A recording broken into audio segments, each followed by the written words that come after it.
sistema nervoso central, estupor, trismo, rigidez generalizada em tabra, ao sostener-se pela cabeça, pé de bailarina e convulsões tônico-clônicas. Os laboratórios, la hemoglobina 78 gramas por litro, la creatina 150 micromol por litro, e a creatinina está alta. O inograma e gasometria apresenta hipocalcemia, restos de los parâmetros dentro de los valores normais. E os raios-x de tórax não apresentam lesões pleuropulmonares.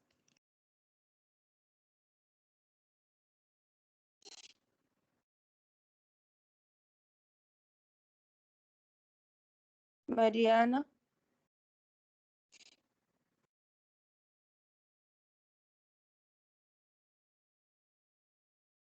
Buen día, doctora. Buen día, colegas. El tétano, como todos nosotros ya sabemos, es una enfermedad infecciosa causada por una bacteria llamada Clostridium tetani. Es anaerobia productora de toxinas encontrada al aire libre, principalmente en la tierra y excremento de animales, que afecta al sistema nervioso y clínicamente se puede presentar de 4 formas: generalizado, neonatal, local y cefálico. Voy a empezar explicando la neonatal. El neonatal ocurre cuando en el parto el médico usa instrumentos no esterilizados para el corte del cordón umbilical, o el uso de materiales contaminados para cubrir el moño umbilical. El tétano local es cuando tiene la rigidez del músculo próximo o cerca de la herida, que es la puerta del ingreso de la infección. Y el tétano cefálico es cuando hay herida en cuero cabelludo, en la facie, en la cavidad oral, en la oreja, y causando entonces parálisis facial. El trismo es la contractura dolorosa de los músculos da mandíbula maceteros, y también puede comprometer los pares craneales, el tercer, cuarto, el nono, el décimo y el 12º par craneal. Y el generalizado es cuando el paciente ya está en peora, que pasa la contracción brusca, rígida en todos los músculos del cuerpo, principalmente en el músculo de la pared abdominal, de la pared torácica, diafragma, la faringe, los músculos de la cara, y esas rigidez o esas contracción fuerte puede generar parada respiratoria, puede generar insuficiencia cardíaca, en un caso, ¿no? Y tiene la piora de estímulos auditivos, estímulos visuales y táctiles. Y cuando está muy fuerte, dependiendo del grado del tétano, puede causar fractura de las vértebras. Puede pasar, por favor. Y también puede causar la muerte. Las causas de la muerte son espasmos, insuficiencia respiratoria, hipoxemia, embolía pulmonar. Los espasmos son contracción, igual hablé, de músculo involuntario, súbita de la laringe, del diafragma, de los músculos de la pared abdominal y torácico. Y pueden, en lo caso, provocando la asfixia. Una de las causas más que más ocurre de la muerte es la insuficiencia respiratoria. La hipoxemia también causa la muerte, que es la baja concentración de oxígeno en la sangre, causando o então induzindo o paro cardíaco. E a embolia pulmonar, que já sabemos, é a obstrução de uma artéria pulmonar. Pero tenemos que recordar que la causa inmediata de la muerte puede no ser evidente, no siempre es evidente, ¿ya? Próximo.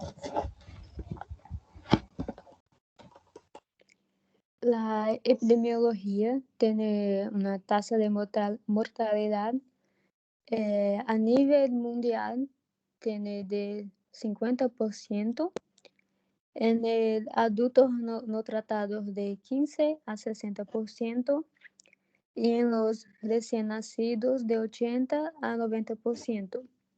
Y la mortalidad es en mayor casos en usuarios de drogas como la heroína.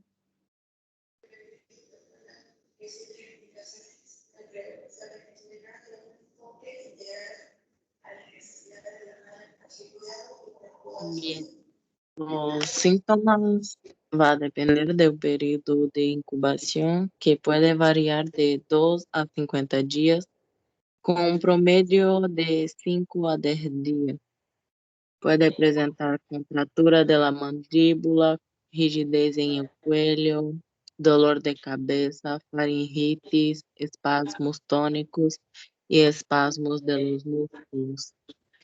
Los espasmos de los músculos faciales producen la cara característica con sonrisa fixa y ceja levantada, que es la cara sardónica. Los tétanos localizados puede presentar la espasticidad de los músculos cerca de la entrada de la herida. Puede persistir durante semanas esta espacibilidad. O tétano de la cabeza puede ser una infección por tétanos en los cerebros y los nervios craneales. Es una forma de tétano localizado también. Es más común en niños y puede ocurrir una otitis media crónica o como consecuencia de una lesión de la cabeza. Los tétanos neonatal son en recién nacido y se puede ser un problema generalizado y mortal. Comienza con frecuencia en unión del cordón umbilical mal limpiado en niños nacidos de madres que no están debidamente inmunizadas. Su aparición puede ser durante las 2 primeras semanas de vida. Se caracteriza por rigidez y espasmo y disminución de la limitación, y la sordera bilateral puede ocurrir en los recién nacidos sobrevivientes.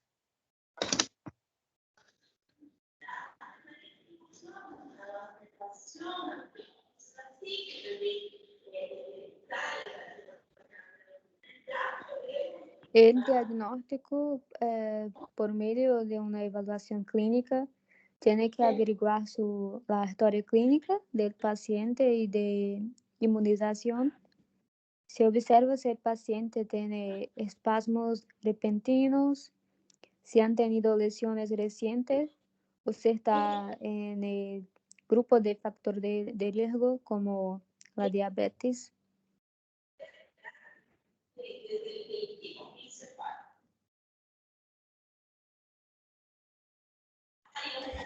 El tratamiento igual depende del grado que ya está el tétano, pero tiene el tratamiento de apoyo, principalmente asistencia respiratoria. Cuando hay necesidad, sí, hace la respiración mecánica, la intubación del paciente. El desbridamiento de la herida, que en lo caso es la retirada o sacar los tejidos muertos de la herida. Se usa antitoxina tétanica, benzodiazepinas para espasmos musculares, el metronidazol o penicilina, y las veces medicamentos para la difusión autonómica. Las complicaciones puede ser la inestabilidad autonómica, puede manifestar un sistema nervioso simpático muy débil y activo por decorrência que son muchos días de incubación. Aumenta la frecuencia respiratoria del pulso, puede causar irritabilidad miocárdica y taquicárdica.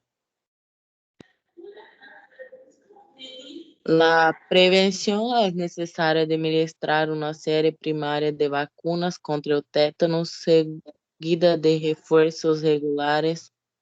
Los niños menores a 7 años requieren 5 vacunas primarias y los mayores de 7 años no inmunizados requieren 3. Después de una lesión, la vacuna contra el tétano se administra según su tipo de lesión, historia de la vacunación y según su ubicación también. Los pacientes no vacunados previamente deben recibir una segunda y tercera dosis de toxoide con un intervalo de 1 mes.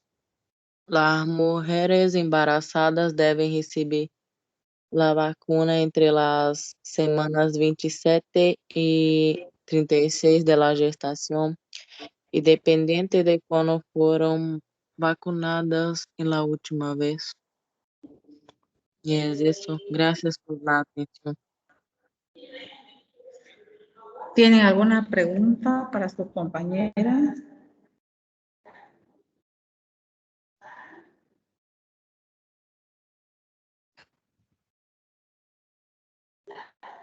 ¿Preguntas? No, doctora. Ok. ¿Quién más tiene para presentar hoy día? Va a presentar mi grupo ahora. Ok.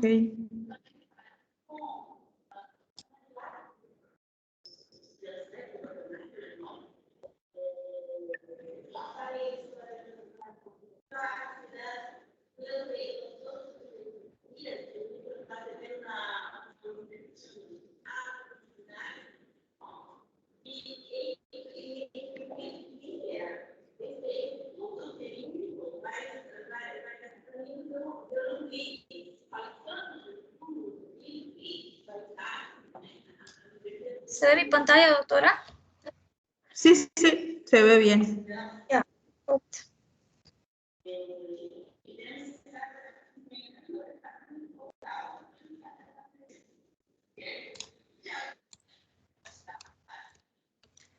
Buenos días, compañeros.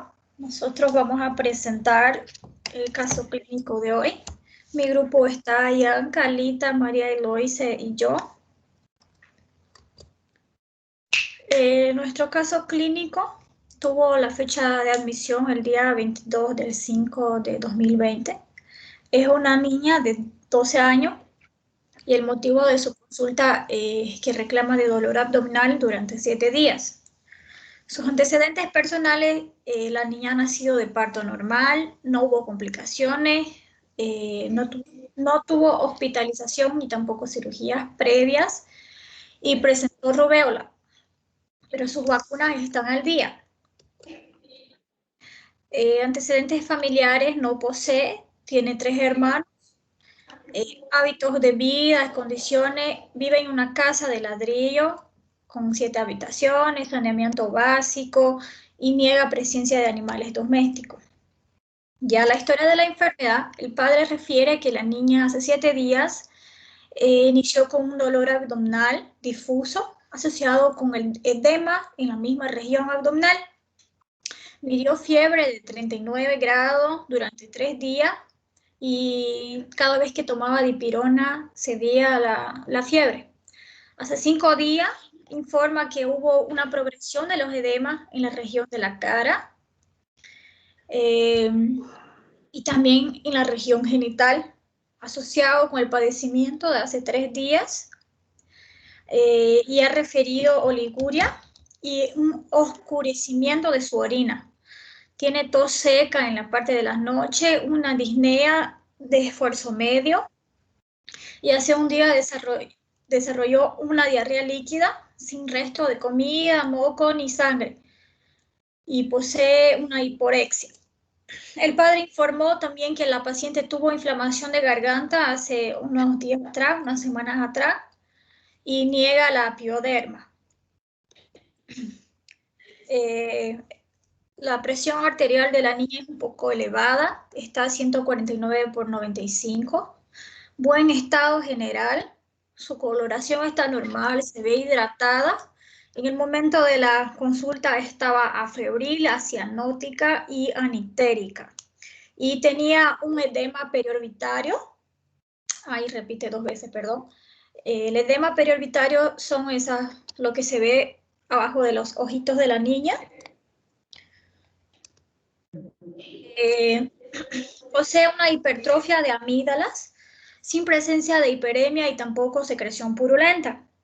La auscultación respiratoria poseía un murmurio vesicular fisiológico presente bilateralmente y sin sonidos adventicios. La auscultación cardíaca poseía un ritmo cardíaco regular en 2 tonos, una bulla normofonética sin soplos y tampoco extrasístole. El abdomen plano, ruidos hidroaéreos presentes, submasivo a la percusión, doloroso en la palpación, en la parte inferior del abdomen y no poseía visceromegalia. Externas genitales femeninos con la presencia de edema, como mencionó el padre, así se veía la genitalia de la niña.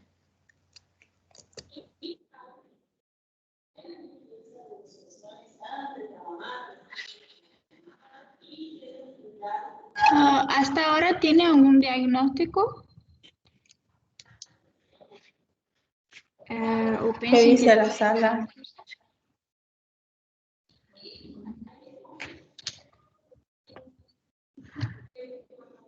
Agnes, yo, Pedro. A ver, ¿quién tiene un diagnóstico? Ya voy a continuar entonces. Los exámenes laboratoriales, tenemos el hemograma, los leucocitos en 9600, está normal, 61% segmentados, 1% bastones, 26% linfocitos, 4% monocitos y 8% eosinófilos. Los eosinófilos están un poco alterados, lo que nos indica una inflamación. HM 3,93 millones, HT 30,6, HCM 24,7, HG 9,8, BCM 77,2, CHCM 32. Las plaquetas están en 182.000.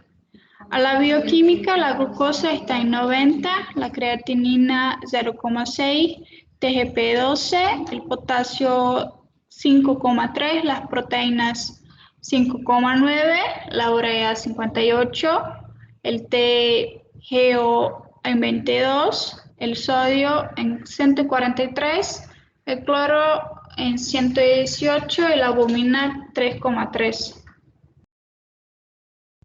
Y ahora, ya, el EAC, la densidad en 1030, el pH 5, la radiografía de tórax sin cambio ninguno, C3 21,6, C4 14,7, el DASLO 500 y 96.000 por ml.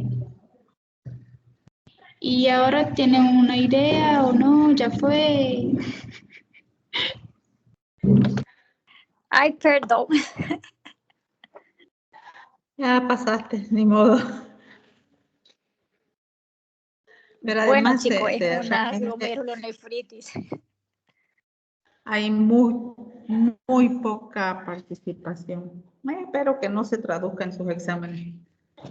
Continúen, Victoria y Ángel, no sé quién le toca. Ya, vamos a hacer ahora un resumen del tema, como siempre, y vamos a empezar en la introducción.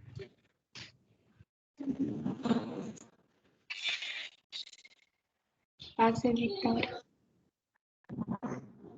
Bien, la glomerulonefritis es la inflamación de los pequeños filtros de los riñones, que son los glomérulos.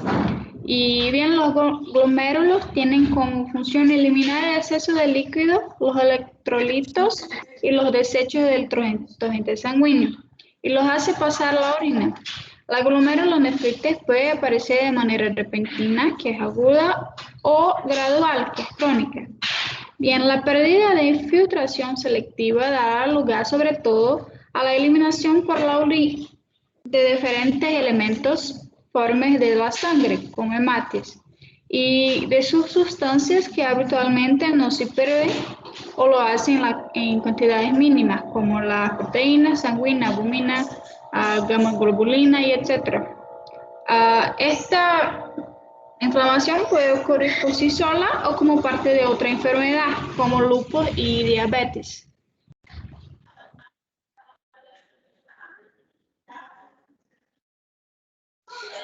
Yo voy a hablar de la epidemiología. La glomerulonefritis va a representar aproximadamente 20% de los casos de la enfermedad renal crónica y a menudo se va a afectar pacientes jóvenes, diferente de otras enfermedades renales crónicas que van a afectar mayormente pacientes con diabetes mellitus y hipertensión. Puede pasar. Los síntomas van a depender de la causa y si es agudo o crónico. El primer indicio que algo está mal puede provenir de los síntomas o de resultados de un examen de orina de rutina. Los signos y síntomas van a incluir la hematuria, que es la presencia de glóbulos rojos en la orina, que va a dar un color rosado o amarronado. La proteinuria, que es el exceso de proteínas en la orina, y como resultado va a tener una orina con espuma.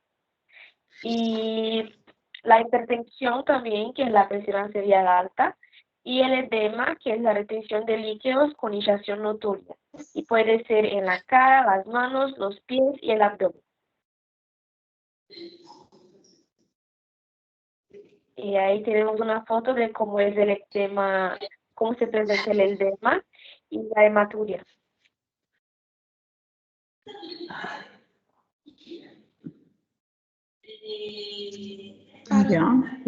Para hacer un diagnóstico, va a necesitar de hacer exámenes de orina, exámenes de sangre, exámenes, imágenes como radiografías, ecografías, tomografías computadorizadas y también una biopsia renal, que implica el uso de una aguja especial para extraer pequeños trozos del tejido renal para un análisis em laboratório, e este tipo de procedimento quase sempre é necessário para confirmar um diagnóstico de glomerulonefritis.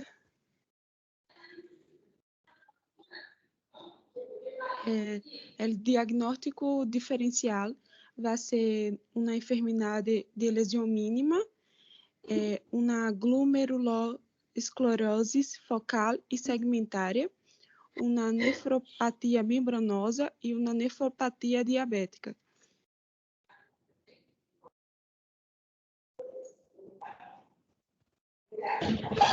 Bien, el tratamiento depende mucho de la causa de la glomerulonefritis, pero cuando el edema es secundario a un descenso progresivo de la tasa de filtración glomerular, se necesita restricción de sodio en la dieta y la administración de diuréticos potentes como furosemida y metolazona. Los diuréticos son fármacos que aumentan la eliminación de agua y sodio por el riñón. Si empleo en el tratamiento de la glomerulonefritis, principalmente furosemida, metolazona y espironolactona, aunque cada médico prescribe según su criterio. Y si se llega una cosa más seria, digamos así, a veces es necesario la diálisis.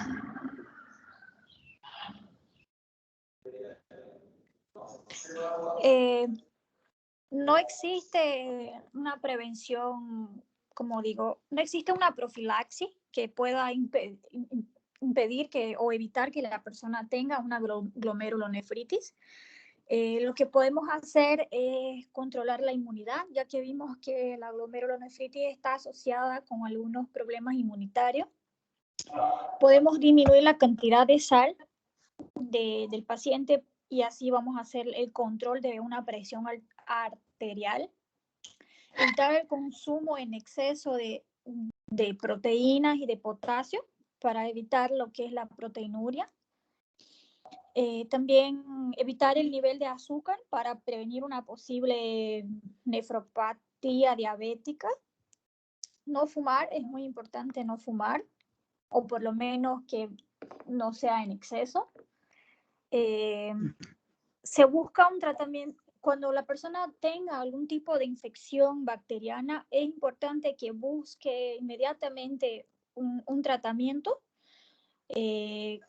Cuando la infección bacteriana esté causando lo que es un dolor, o yo no sé cómo se menciona en Bolivia, pero la imagen del niño con esas escaras en la boca, secreción, nosotros en Brasil le decimos impetigo. Entonces, si la persona posee una inflamación bacteriana con ese signo, es importante que busque inmediatamente un tratamiento. Y es muy importante también que la relación sexual siempre esté con protección para evitar que la persona se contagie con HIV, con VIH y de algún tipo de hepatitis, porque esas enfermedades actúan directamente en lo que es el control de la inmunidad del paciente. Y las complicaciones, la principal complicación es la pérdida de la capacidad de filtrar la sangre y puede causar algunas enfermedades como una insuficiencia renal aguda, una insuficiencia renal crónica, una hipertensión, un posible síndrome nefrítico, que es la inflamación glomerular, principalmente post una infección estreptocócica. Y ese síndrome nefrítico va a tener una proteinuria leve. No llega a ser un síndrome nefrótico, pero es una alteración significativa que puede traer daños a la vida del paciente. Gracias, doctora. Está bien, chicas, está bien su trabajo. Si tienen alguna pregunta, los compañeros a que hoy día han estado realmente mudos. A ver, alguien que quiera hablar algo.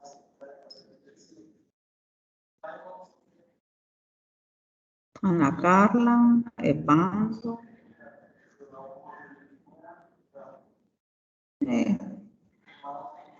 Bueno, hoy no había nada más, ¿no? Así que les voy a poner un pequeño casito clínico.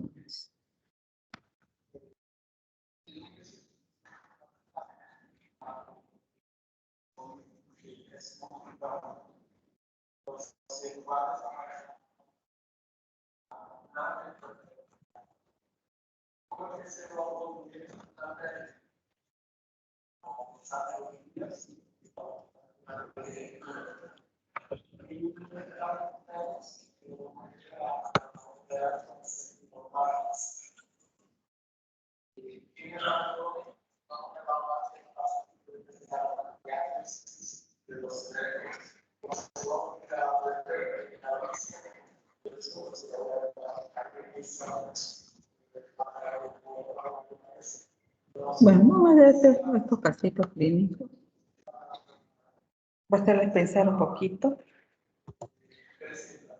Este es un paciente que llega a la consulta, sexo masculino, 25 años de edad, presentando nódulos palpables en la región cervical y supraclavicular, indoloros a la embolización. Entre sus antecedentes personales refiere alcoholismo desde los 15 años, además de abuso de diferentes tipos de drogas. Vive en la calle. Entre sus antecedentes patológicos refiere que cuando era niño, a los 12 años, tuvo una enfermedad respiratoria que se resolvió rápidamente. Antecedente de la enfermedad actual refiere que a los 16 años comenzó su vida en la calle. También comenzó a bajar peso, no le dio mucha importancia porque dedicado al vicio no se preocupaba por alimentarse y tenía mucha sudoración, especialmente en la noche. A la observación, paciente muy delgado, se aprecian los huesos de sus miembros superiores, visualizamos dos masas en la cadena cervical y uno en la región supraclavicular, indoloras y sin adherencia al fondo. ¿De qué patología estamos hablando? ¿Qué piensan ustedes que tiene este paciente? Doutora, uma tuberculose?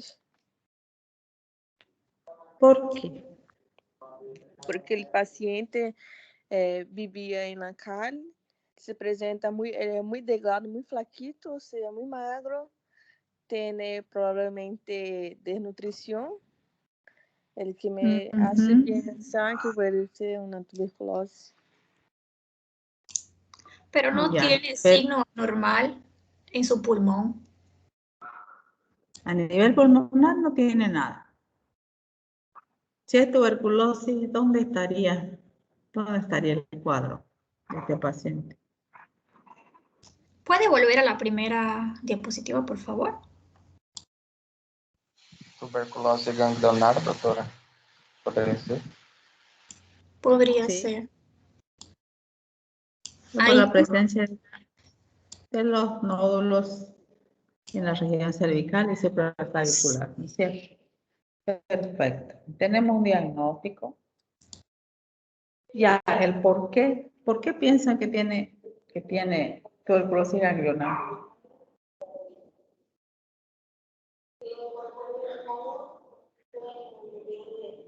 Bueno, ya. Crecimiento de los nódulos. ¿Ah?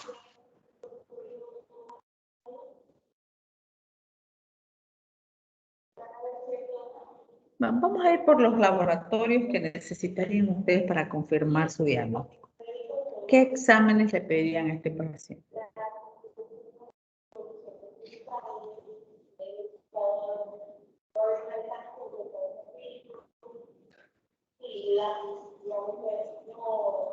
¿Qué dice?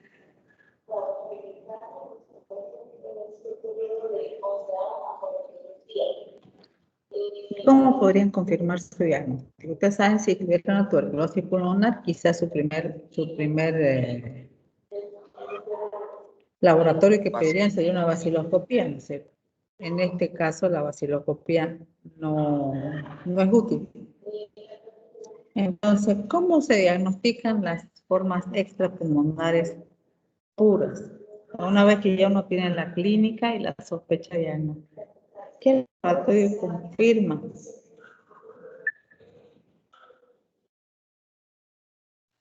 Prueba da tuberculina. Viva, doutora, ou não? La prueba de la tuberculina te va a decir si tu paciente tuvo contacto con el bacilo o no, pero no te confirma diagnóstico. Si tiene dos masas, ¿qué crees que puede hacer el paciente? ¿Qué puede hacer el médico para tener una muestra y saber qué es lo que tiene? ¿Una biopsia? Puede ser una biopsia o una punción de los nódulos que tiene a nivel cervical o supraclavicular. Y luego hay otro examen menos invasivo que también nos daría el diagnóstico de una tuberculosis ganglionar.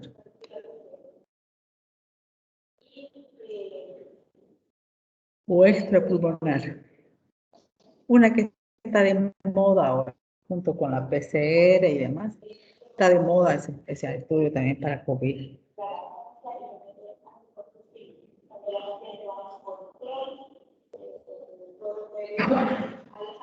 Yo no sé, doctora, la verdad. ¿Qué usan para determinar si los pacientes tienen o no tienen defensas necesarias? ¿Qué pruebas se piden? ¿Qué es lo que buscamos detectar?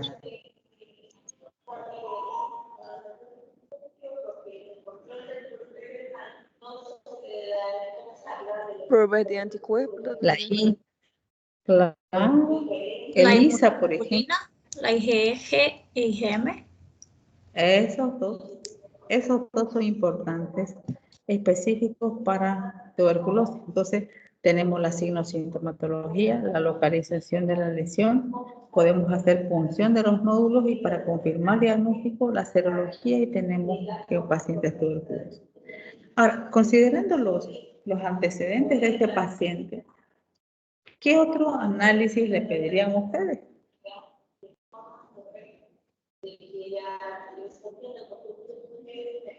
Una prueba de ¿Alguna? VIH. Sí, pues si es paciente alcohólico, drogadicto, vive en la calle, las probabilidades de que haya contraído el VIH también son grandes. Ahora, ¿cómo harían ustedes el tratamiento de este paciente?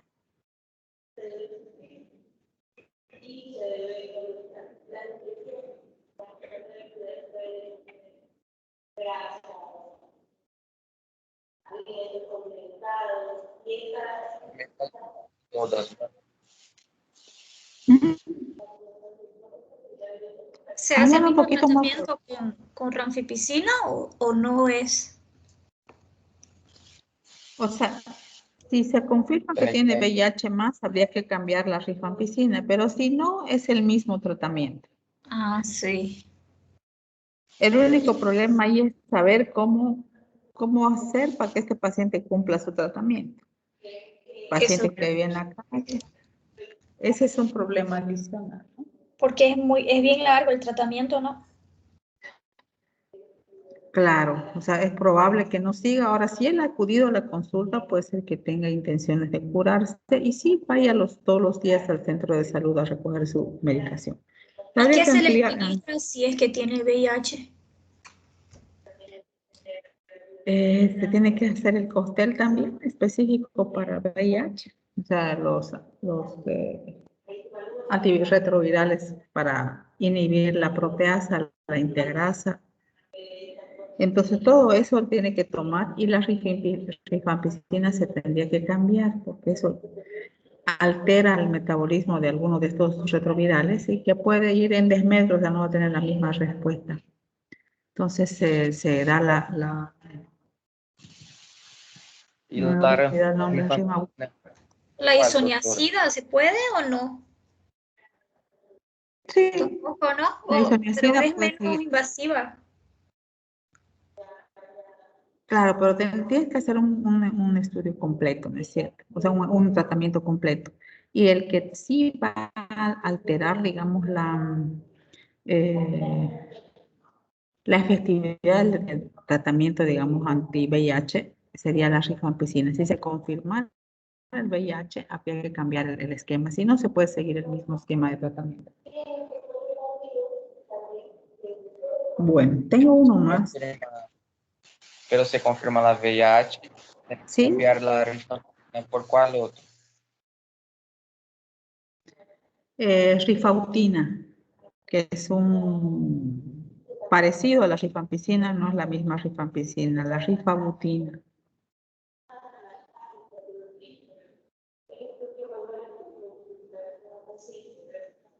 Diagnóstico era tuberculosis. Ahora les voy a poner otro caso clínico, chiquitito también. Tengo un paciente que es de 19 años, estudiante, cuya queja principal es cefalea holocraniana intensa, dolor abdominal y mesogastrio, además de un poquito de fiebre.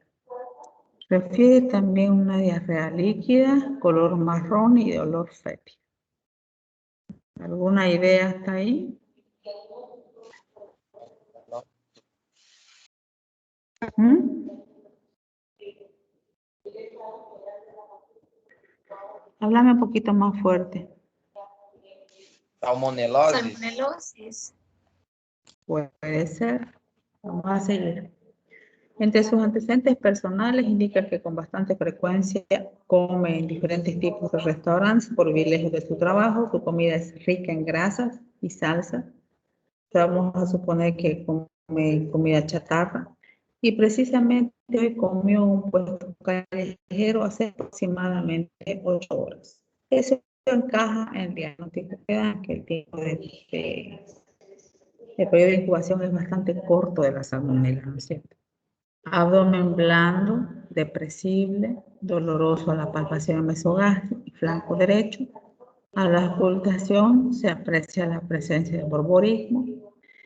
Además, el signo de Morris es positivo. ¿Se acuerdan ustedes el signo pendicular de Morris? ¿Dónde está ese signo? ¿En qué parte anatómicamente podemos tocar el punto de Morris? ¿Se acuerdan?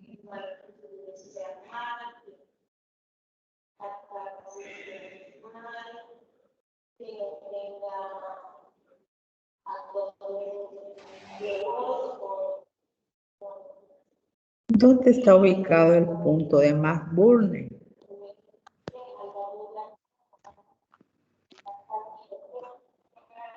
En el epigastrio. En el tercio medio interno, en el línea ilíaco, umbilico espinal. En el tercio externo, ¿no es cierto? Esa línea umbilico-espinosa.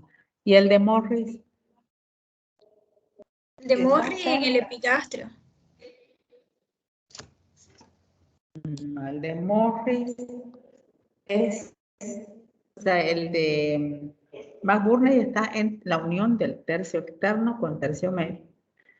Y el de Morris está en la unión del tercio medio con el tercio interno. O sea, más arriba. Eso es ubicando el lugar de asentamiento de la bacteria que habitualmente es en el ilio, ¿no es cierto? Entonces, esa zona va a estar dolorosa. Presión arterial 120/80, frecuencia cardíaca 90, frecuencia respiratoria 26 y temperatura 39,5. Las síntomas, eso también concuerda con una salmonela. Tenemos el diagnóstico. Ahora, ¿qué laboratorios nos permiten confirmar el diagnóstico? Ya tenemos el diagnóstico clínico. Ahora necesitamos confirmar laboratorialmente. ¿Qué le vamos a pedir a ese paciente? Puede ser heces fecales. ¿Sí? ¿Qué más?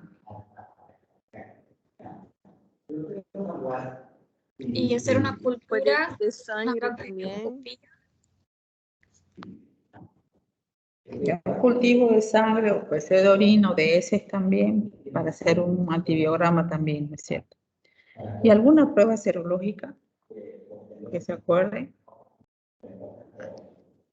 La prueba de Uidal, doctora, creo que eso, que es para verificar los anticuerpos. O IH, ¿no? Sí, está bien ese. HIV. Perfecto. ¿Qué tratamiento se hace?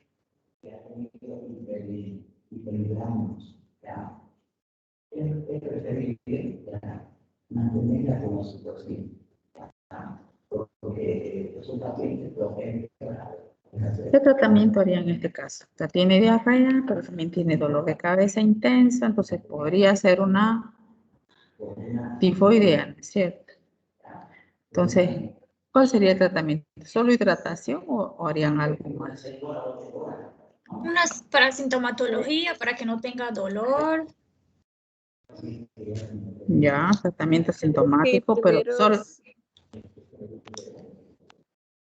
También un antibiótico, sí.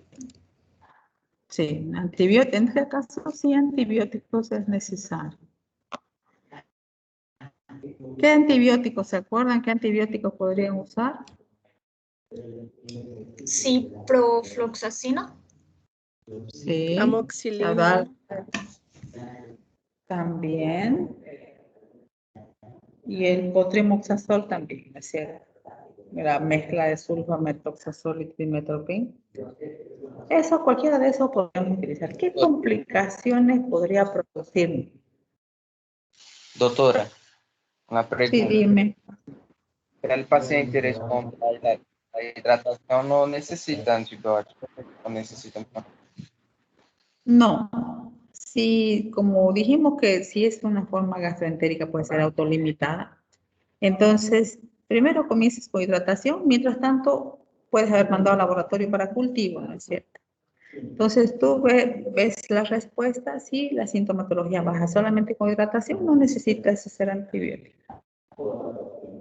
Pero sí, pasados los 4 a 7 días que debería durar la patología para ser autolimitada, el paciente se mantiene con sintomatología. En ese caso comienza ya el tratamiento antibiótico. Y para entonces ya vas a tener el resultado del cultivo y sabes qué medicamento le vas a poner. ¿Para qué complicaciones podría traer esta patología? Una deshidratación, doctora. Sí, es una posibilidad, pero hay otra más grave. Una artritis por la... Um quadro séptico, doutora.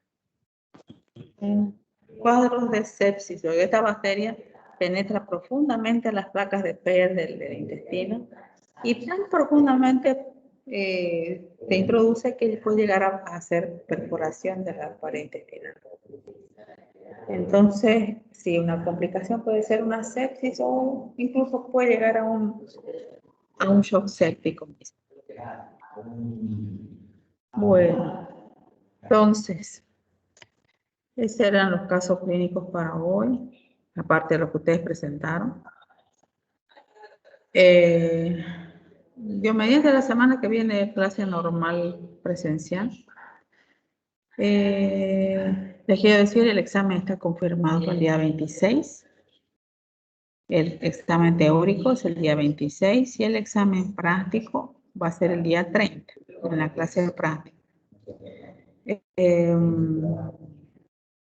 lunes nos toca hacer lepra. Y la siguiente semana, el siguiente lunes, el 19, vamos a hacer tétanos y vamos a hacer repaso general de todo para el examen. ¿Ya?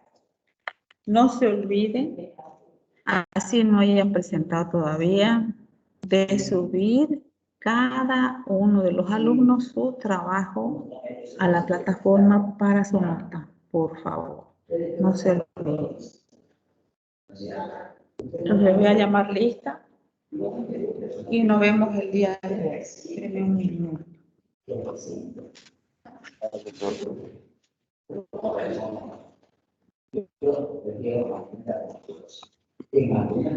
Agnes.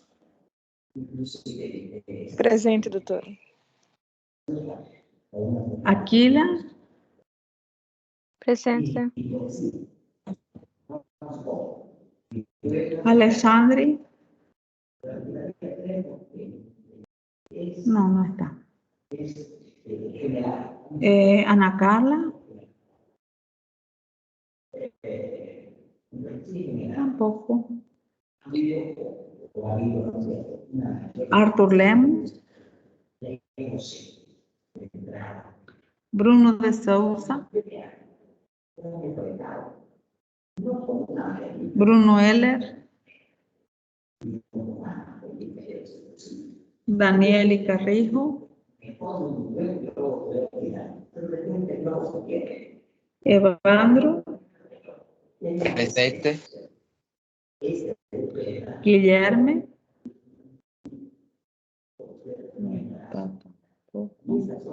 Yanka. Presente, doctora. José Ricardo. Presente, doutora. Lo veo a João Pedro aquí. No asistió a su grupo, pero ¿está João Pedro? Para que le borre su falta.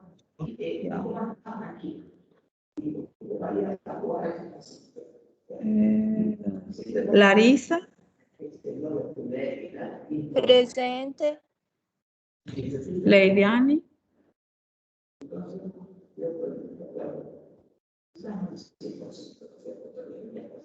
Bueno, por lo menos su micrófono está. No sé si ella, pero... Lita, Evelyn. Presente, doutora. María Eloísa. Presente, doutora. Mariana Ramos. María Eli Santos. Presente, doutora. Raylon Tolentino. No está. Riquelme. Presente, doutora. Shirley Aparecida. No está. Ese que está en la web, chica. Stephanie Gómez tampoco. Thais Caroline tampoco. Tiago Pereira. Tampoco. Sí está. Tiago. Pues también, por lo menos su micrófono está presente. William. Tiago está presente, doutora. William, presente, Victoria doutora. Oliveira. Presente, doctora. Sí, sí. Entonces, Tiago estaba su micrófono, pero él no está presente. Vamos a ver. Él dice presente. Sí. Sí. Okay. Tiago, ok, Victoria, este ya no está, ok, no es más. Entonces nos vemos el lunes, no se olviden de leer, cuídense mucho. Gracias, doctora. Buen descanso. Gracias, doctora. Igualmente para ustedes. Chao.